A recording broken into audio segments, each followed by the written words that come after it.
And then I bought a house for my grandmother and she didn't want it. I give her the keys and I go with her. This was in the Dominican Republic and she tells me no. So I put it on the market and I get a phone call. The gentleman tells me, hey, I want to buy your house. And he says it's all cash. And we go to the bank and it was literally cash in a bag. Hi, my name is Rod Khleif, and I'm host of the Lifetime Cash Flow Through Real Estate Investing podcast. Now, each week I interview multifamily rock stars, and we talk about how they've built incredible wealth for themselves and their families through multifamily properties. So hit the like and subscribe buttons and get notified every Monday when a new episode comes out. Let's get to it. Welcome back to Multifamily Rockstars. So as you guys know, this is where we dive deep into our guests' deals.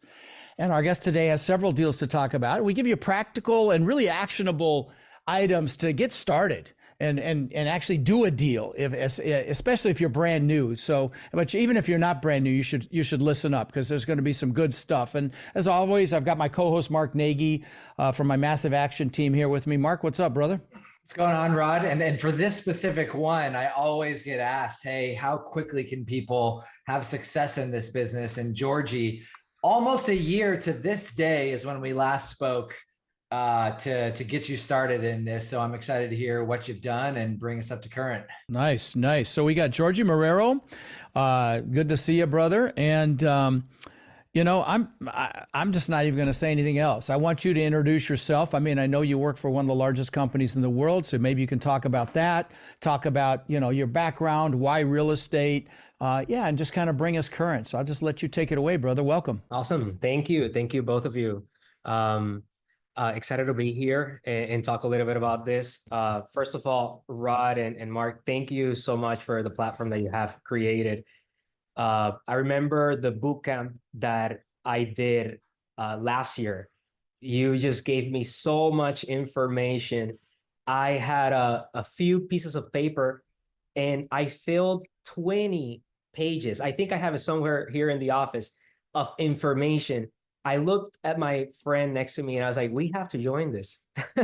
We already know more or less what we have to do, the things that we already know, and we just have to go and get started.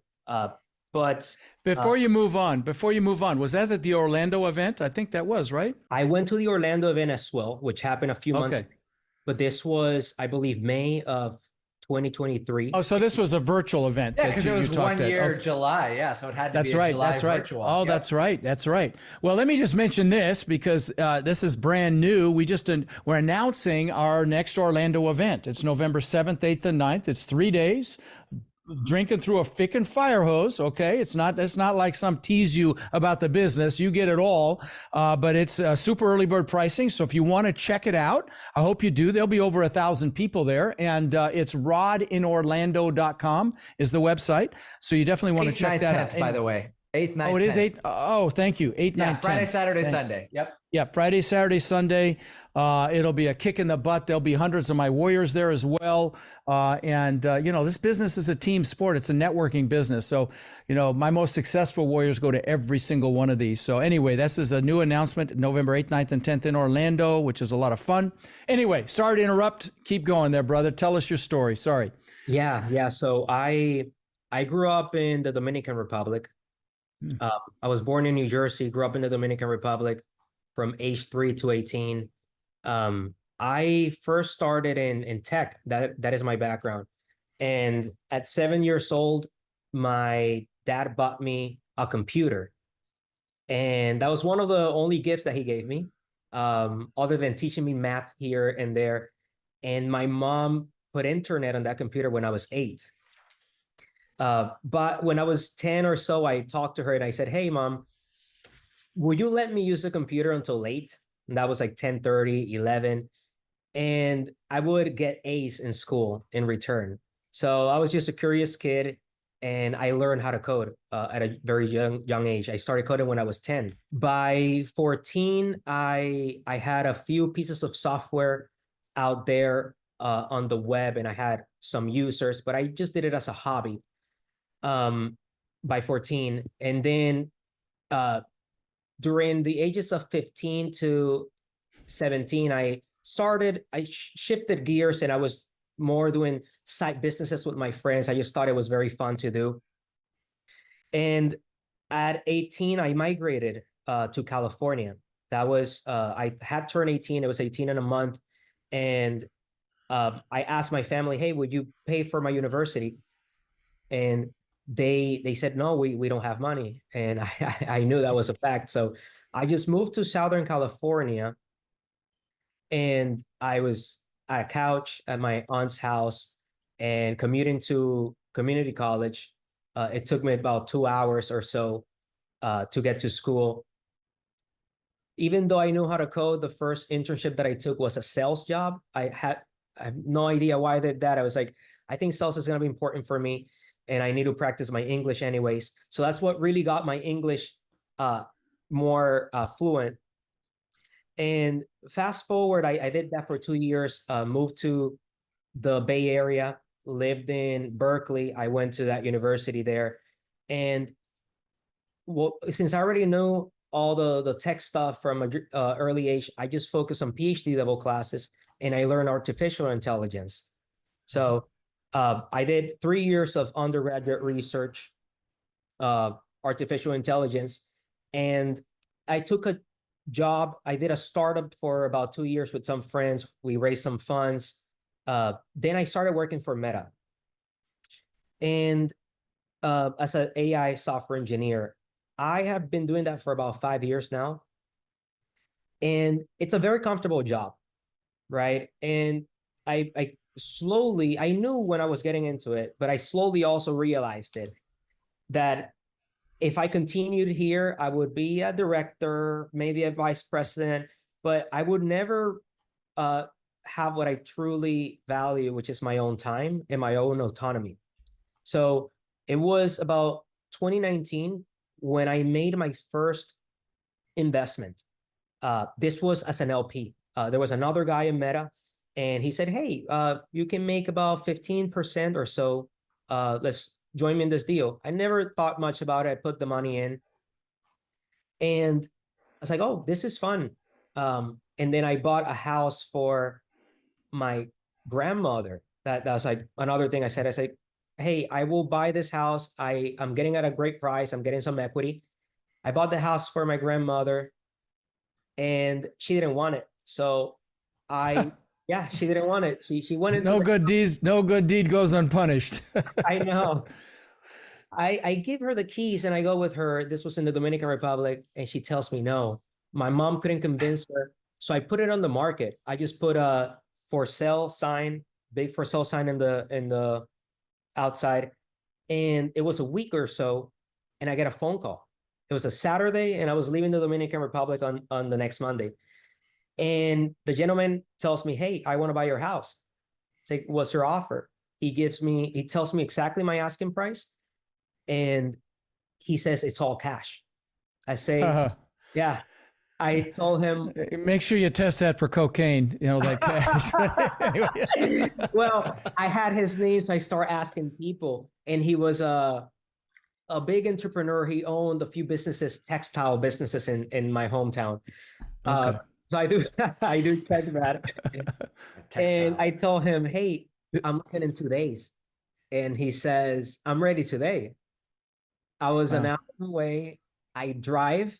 I'm making my phone calls, making sure everything is right. My mom even knows the guy. Apparently, they went to school together. And said and done, it was all cash. And we go to the bank, and it was literally cash in a bag. Wow. Cash in U.S. cash? Was it U.S. cash or Dominican cash? It was Dominican cash, so it was heavy. Okay. It was very heavy Oh, bag. wow. Wow. Um, Crazy, crazy. All right. Well, anyway, so you sold the house. What's next? well, I made 20% on that. It was, Ah, yeah, that was the aha moment. That's one of my questions. Do you have any aha moments in this? And that was an aha moment. Okay. Got it. that was my aha moment because it was probably 7 months from start to finish, and I made 20%. I was like, this is the easiest money I've ever made. I didn't do much. And I started buying duplexes and houses here in Florida, more in the Dominican Republic. And I thought I was gonna make it for the financial freedom and passive income. And I think I had my second aha moment where I realized this is slow, buying one house at a time, one small multifamily at a time. And Yeah, it that's, took me 2,000 houses to get that memo. So you're a hell of a lot smarter than I am, brother. Okay. yeah, yeah. And that's when I discovered you guys. I was introduced through social media where you guys were talking about and the power of economies of scale, and also your story, Rod, about all the houses that you had, and how you transitioned. And that was the aha moment. I realized that it was a mindset shift more than anything. And after you have that mindset shift, it was meeting the right people, which you preach a lot about the power of partnerships, and you have a lot of guides about how to choose the right partners.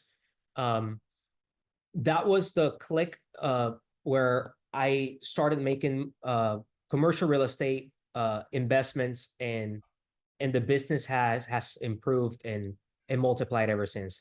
Yeah, but on that note, you said I share, how to hire the right partner, how to meet the right, not hire, right? I'm sorry, how to connect with the right partner, evaluate that partner, make sure you're connected with that partner. If you go to rodslinks.com, rods plural, links plural.com, that's my link tree, and there's a book there on the questions you should ask before you get in a partnership, okay? Because a partnership, like a marriage, is easy to get into and very hard to get out of. So just want to mention that resource before we moved on there real quick. Yep. So bring us into your first deal here now. Obviously, less than a year working with us in multifamily. You got your first deal. It's a little bit of a unique one, self-storage deal.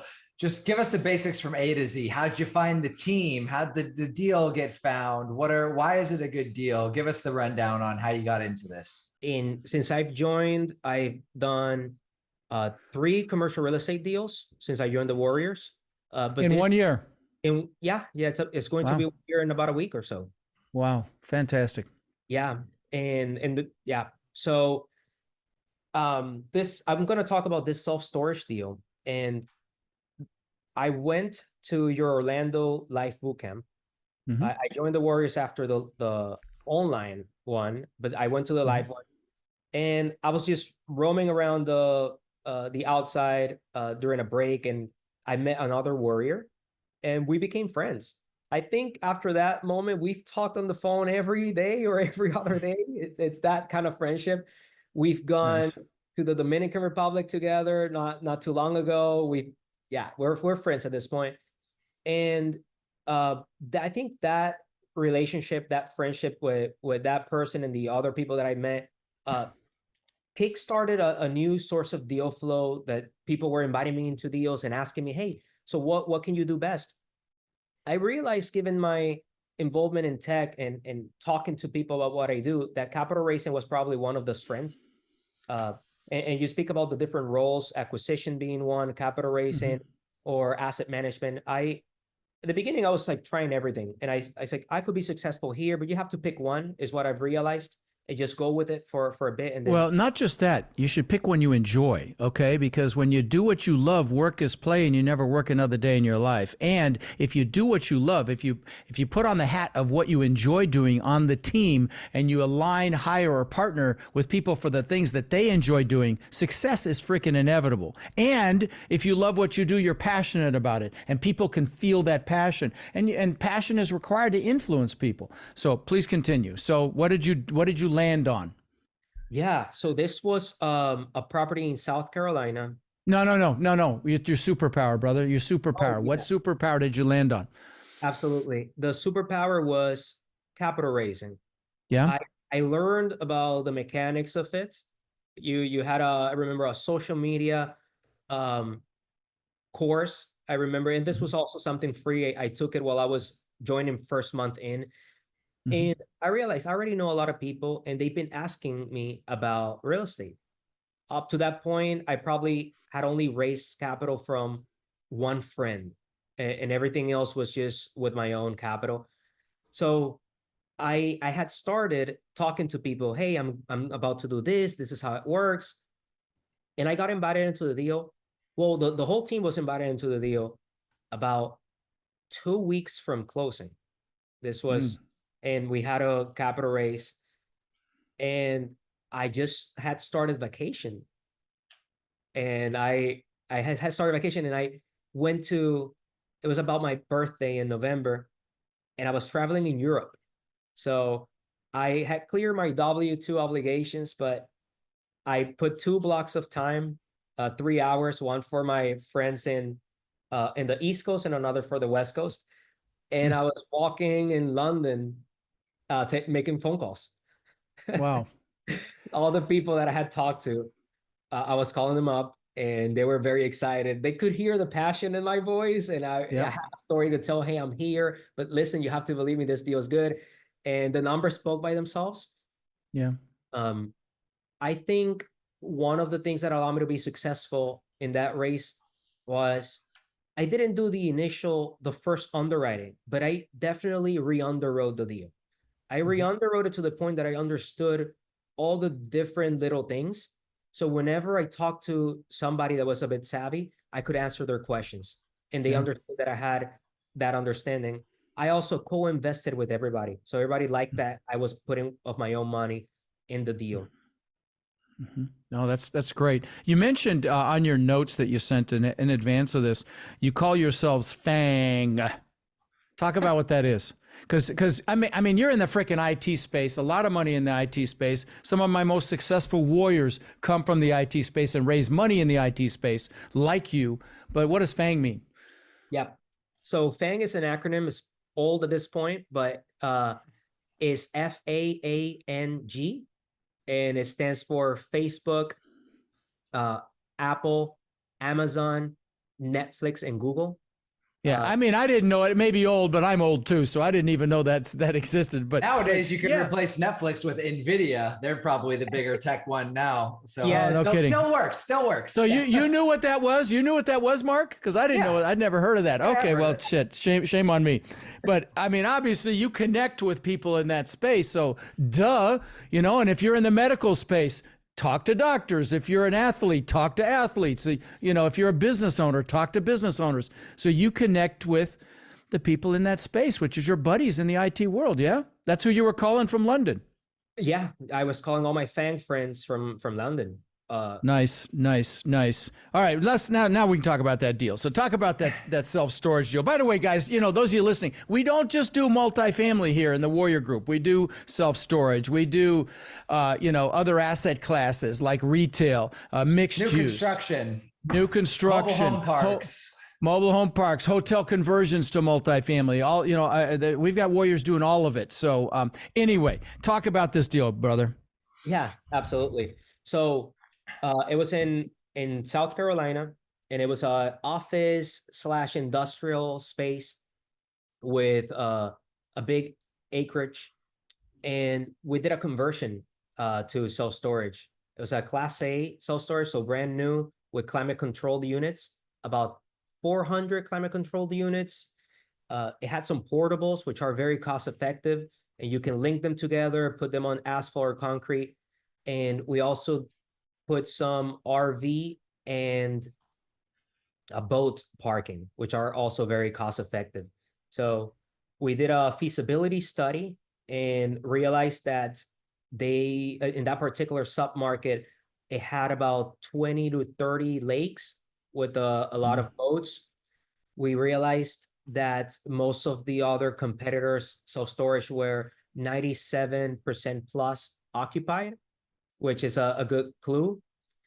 And we noticed the expert that went in, they flew from all the way from California, spent about a week in there, that there was a need of 400,000 square feet of self-storage in that particular location. Based on some research that you brought in a self-storage expert that analyzed the market, analyzed the available assets, and came up with a shortage of that much. Correct. Nice. Correct. Smart move. Okay, good. Yeah, nowadays we do that for everything that we're considering to do that type of asset class. And this represented about 90,000 square feet so we were well below the total need. And it's very great operating team, very fast. I send the emails every month to my investors, and I send them drone footage, pictures, and the speed at which we've developed this, it's really good. It's really good. So the success of this project can be attributed to the operating team, definitely. Nice. And these are all warriors, yes? Most of them are warriors. There's at least warriors in this deal, including me. Nice. So I have a couple questions on that. And just for clarity, first one, you said new construction. Did you guys build it, or was it already built and you guys just bought it and then had to then fill it up because it was vacant? Where was the value add in this? Yeah, absolutely. So the value add, it wasn't being operated. It was more or less abandoned, and it has a flex warehouse type construction in the middle. So when we go in and build inside, it was just a little bit of demolition, and it was just putting the climate controlled units. So typically a construction of this will run over $150 per square feet, maybe 180 in this upmarket, but we were able to get it sub 100 because we just leveraged the structure that was in. So that was where the play for us. It's a conversion. It was a conversion, basically. You've seen people do it with freaking old Kmart's and big box retailers. You just did it with an industrial building. Is that accurate? Is that what it was? Like a warehouse or something? Yeah, Office, perfect. Industrial, yep. Oh yeah, perfect. Beautiful. Now, Beautiful. Secondly, you mentioned the management team. Did you have anybody on the team who had done self-storage or this type of deal before that you could lean on a little bit for getting into an abandoned warehouse, basically? Absolutely. Boots in the ground was very important. There's a partner that lives nearby, and they're there every day. The majority of the GP points for that particular partner comes from the fact that he's managing the construction. Asset management. He's doing asset management and construction management. Okay, good. Yeah. And then we have another expert that specializes on the leasing and stabilized part of the asset management. So yeah. Perfect. And then there's another expert that already has a brand in the self-storage space. So with the brand also comes a lot of knowledge, right? So we can utilize the website and start pre-leasing from now to the people that already are accessing the brand. So what role are you playing other than bringing some money into the deal and underwriting? Yeah, so we divided between the Warrior 3 group, me included. I did a lot of the capital raising, and then combined, the team did earnest money, and also part of the asset management. So a few roles, not at the construction stage, but at the stabilized stage. Gotcha. So you'll be involved in that asset management then as well. Okay, good. By the way, this deal, I don't know if you mentioned, projected over 5-year holds, 3x equity multiplier, 29% IRR. If you can't get excited about potentially tripling your money over 5 years, I don't know what would. Yeah, screaming deal. Absolutely screaming deal. And you know, the reason that was such a great deal is you thought outside the box. You got creative. You looked at something, you looked at it, and you looked at it differently than other people were looking at it. You did your homework. You got an expert in to see what the need was, and then you basically did a conversion, and that's big money. We had a Warrior that did a hotel conversion, and the numbers were staggering, just like this. So good for you, man. And I will tell you, anytime you get creative and you solve problems, success is inevitable. And this is a perfect example of that. So I know you've got a couple other deals that you either closed or about to close or something. Talk about the other deals you got going, brother. So there are 2 more. These are recent, month, 2-month old. What are they?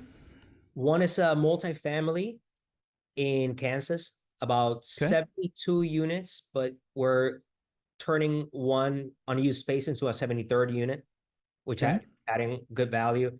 That one was already 100% occupied, and that's another clue that rents were very below market. Yeah. Not much capex needed to get it back to market rent. Year built? I can't recall right now. Okay, I mean, is it older, mid range, newer? What older? Mid-range. Okay, so maybe 80s or something. Okay, and where in Kansas? This is near Kansas City. Okay, near Kansas City. Okay, so 72 units. Nice. Okay, and new financing on that, or how'd you take it down? Loan assumption at 3.03%. Boom, that's huge. It's freaking huge. We just talked about this on last week's podcast. Yeah, right? I mean, people getting deals. Yeah, there you go. So that's fantastic. How many years left on it? About 3 or so. Okay. Okay. So in 3 years, you got to refi or sell one of Yes. the two. Okay. We Fantastic. underwrote, yeah, we underwrote as a 3-year hold, and the numbers are really good. But we believe in re-underwriting every year or so to see what makes sense. No, that's smart. You should re-underwrite every year. That's really good. Mhm. Okay. And the third deal. Oh, go ahead. Yeah, third deal. I forgot about that. Third deal. Yeah, third deal. Yeah, the third deal is an interesting one. This one came same warrior group, and there's a big developer that is doing very creative structures where comes the lender, the builder, and the landowner, and they come together as partner in the deals, and there's a lot of value to be made. Oh, sure. Especially if they throw in their equity. Yeah. Exactly. Right. So what we did here is we acquired the land, and we knew the buy box for the developer, and we put the EMD. We negotiated very good terms with the Earnest money deposit. Okay. Yeah. And you negotiated very good terms. Mm-hmm. Yes, very good terms on the downside for that, and even on the upside. So there's a lot of protections like corporate guarantees, promissory note at a very competitive rate, and then getting the money back at the closing table, and also being part of the GP based on just the EMD. Wow. So you got a slice of the GP for putting up the at-risk capital. Correct. Good for you. Okay. And by the way, guys, you keep hearing mentioned the Warrior Group. If you are interested in applying to the Warrior Group, text the word crush to 72345 so we can help you crush it. I mean, he's only gotten 3 deals in the last year. He's a slacker, but you can do better than that, okay? It's so funny. Every time you see someone get one, it always snowballs so quickly into their second, their third, their fourth. I've seen it so many times. You know, it's that law of the first deal. It's the scariest. It takes the longest. It's the hardest. And, you know, people are complaining. I mean, you didn't, obviously, but I've heard a lot of warriors are like, oh, it's been 4 months, 6 months, 8 months. Then they get one. And I'm like, holy crap, now they've got 3. You know, that's how it works. It's funny. It's funny. Georgie, has the Warrior program been what you hoped it would be? Absolutely. Absolutely.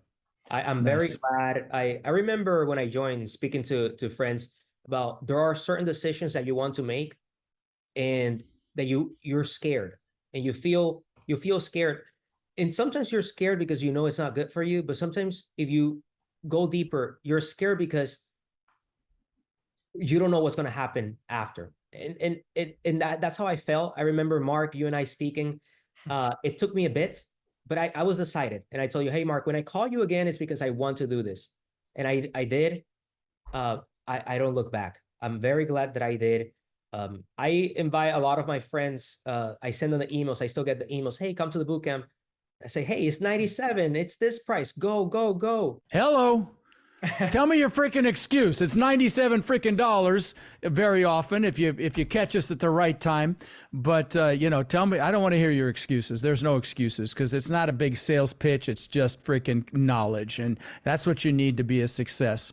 Anyway, text crush to 72345 if you want to check it out. That's it. So I wanted to dig in a little bit more on the capital raising that you talked about, because obviously you mentioned you have the connections in the tech world. And I'm sure very often the people that you're connected with are invested in tech stocks or Bitcoin or all the things that are in that world, right? Real estate might be new. What are some of the conversations like when you're calling those people to talk to them about bringing them in as a potential investor? Are they having pains in terms of, you know, their current investments? What are some of those conversations like, and how do you generally convince them to move over into real estate? That's a great question, Mark. I sometimes stocks is the main one, right? People have their 401ks and their Robinhood accounts, and they just invest in stocks. Some of them may stock pick or just put money on their ETFs. I think it boils down to education. There are a few times comes somebody that said, hey, I learned about the benefits of real estate. I just don't know how to do it, right? And then we talk. I told them my stories, how I've done it, the type of returns that I've been getting, which are always higher than the stocks. Me myself, I still do some stock picking here and there, and I can't beat my real estate. Yeah. There are a few people that if I try to reach people, I may find these people that don't believe in real estate. These may be, I don't know, 22-year-old people that are more into the crypto, and they swear that crypto is a better vehicle, right? But then once it swings down, they're very quiet, but that's fine. What I like to think, I philosophize a lot about this, is people like to see the return, but they ignore the risk. And when for example, that one deal on the loan assumption, right? Like it's an asset, it's already 100% occupied. You're eliminating a lot of the risks that if we were to just operate it normally, it would just cash flow and our investment will be there. Sure. There's a lot of investments in real estate because it's backed by a hard asset that to me it's a no-brainer, but to them they need certain education. And that's where I come in. We talk it through and I tell them what I believe, and they end up doing their first investment and then they do their second and their third. I have some friends that they call me up and they say, hey, I have $100,000 and I want to do one of those things that you did. And that's how we've been working. Nice. And one of those things, by the way, for people that don't know, in terms of the downsides of stocks and crypto, guess what happens if you want to take that profit out and use it and enjoy your life like it should be? You now have to pay taxes on that money, which most people don't think about, versus real estate passive income is essentially tax-free because of the amount of depreciation over a period of years that you do not have to pay any taxes on. That's another great thing about real estate that people in the stock world that's been sitting there for 20 years, they don't think about the taxes, right? It kind of slips their mind every once in a while. Yep. Yep. That's the reason 90% of the world's millionaires either did it in real estate or invest in real estate. That's what we call a clue. All right. So at a current pace, if you were to take a guess or projection, how many years do you think it will take for you to reach financial freedom, whatever your definition of that is, Georgie? At the beginning, I was shooting for 5 years, and I realized that it probably would be 3. And I have one of my warrior friends who has become a mentor. He said that it's possible in less than that, in 2 or 1. So Wow. Yeah. I'm still shooting. I've seen it. I've Yeah. seen it that fast. Yeah, sure. Yeah. I try to Go be big or go home, baby. Go big or go home. Okay. You know, you work for one of the top tech companies on the freaking planet. Why don't you just stay there and continue? You know, you'll get stock options and stuff like that. And, you know, and you probably make a few $1,000,000 doing that, or do a startup in Silicon Valley. You know, you got a background in AI, man, that's going to be insane. I keep listening to Joe Rogan to interview these people in AI. So why not that? Why real estate? I would say I could work as an AI software engineer and make a lot of money, millions. The rate is very high right now. And I could invest as an LP, right? I could invest as an LP. I could do the stocks. What typically people do is they earn their money and they put it in stocks, they get taxed. And that time frame is a lot longer than 5 years for them. I think the last time I ran the math, it was probably like 20 years to get to the point where you're ready. You replace at least your base income, the money that you need to live. If you were to invest as an LP, then you can considerably cut that time down to between 5 if you're very aggressive, but most likely about 7 or so if you were to invest your money as an LP. I personally like real estate. I'm passionate about it. There's the answer. There's the freaking answer right there. If you like it or you love it, that's what life was meant to be enjoyed, right? That's it. That's it right there, brother. That's kind of what I was looking for. Right. Okay. The passion that I have in to me, it's training. I may be doing real estate right now, but slowly I'm turning the knowledge that I've acquired from commercial real estate of understanding how to read a T12, understanding how business is done. It's transferable, even to, let's say, business acquisitions or if I have to do a startup later. By the way, the startup, it is enticing, but it's a lot better to do a startup when you have passive income to support your lifestyle, right? That way you don't have to take the VC money, the venture capitalist money. You don't Right. have to live on that. You can make better decisions. So that is part of my plan of how to do it. And much bigger paydays. Yes. Yeah, yes, absolutely. So that is how I'm viewing the real estate. Let's Nice. train myself on being more business oriented, build a passive income, be financially free, and then decide, am I gonna double down into the real estate, or am I gonna do more startups in AI or something else? Fair enough. Good advice. Real quick, before we talk about how people can reach you, you having your background in AI, are there any quick tips, softwares, tools anybody can use in the AI world to help them with real estate? I know one we just use is the obvious Chat GPT to help us actually rebrand a property, and it came up with some good names that we couldn't think of. That's an obvious one, but any quick tips that you use in your business? Yeah, absolutely. As a business owner, the tip, it's a bit outside of AI, but it is to encourage adoption of AI, because you may have some employees that have been with you and they're reluctant, right? And it's like, hey, AI is not going to replace you, it's going to enhance you, right? So that, and ChatGPT is more than enough, because you can do a lot of things with it. Other than that, I stopped taking notes during meetings. I use the note takers. That's very useful. For graphic design, definitely generate stuff and edit stuff. That was actually that's my specialization within AI. I built the ChatGPT version that creates images and videos and edits them. Oh, very cool. So how can people get a hold of you, my friend? You don't mind, do you? Do you mind if people reach out? I don't mind. I don't mind. Okay. So how do they do that? So I'm on my socials. My personal Instagram is Georgy MH. It's GeorgymH. My LinkedIn, it can be found by my full name, Georgy Marrero. That's Marrero.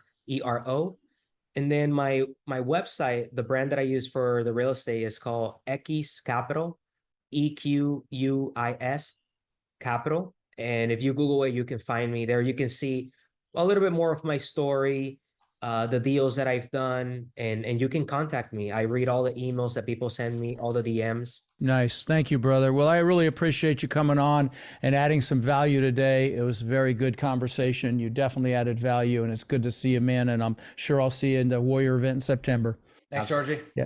Thank Thanks, you. brother. Thank you. Nice job. So one other quick thing. We encounter so many people that are frankly frustrated. You know, they're looking in the mirror and they're frustrated that they haven't been able to escape the rat race. They haven't been able to build cash flow to the point where they're able to have financial and time freedom with their families.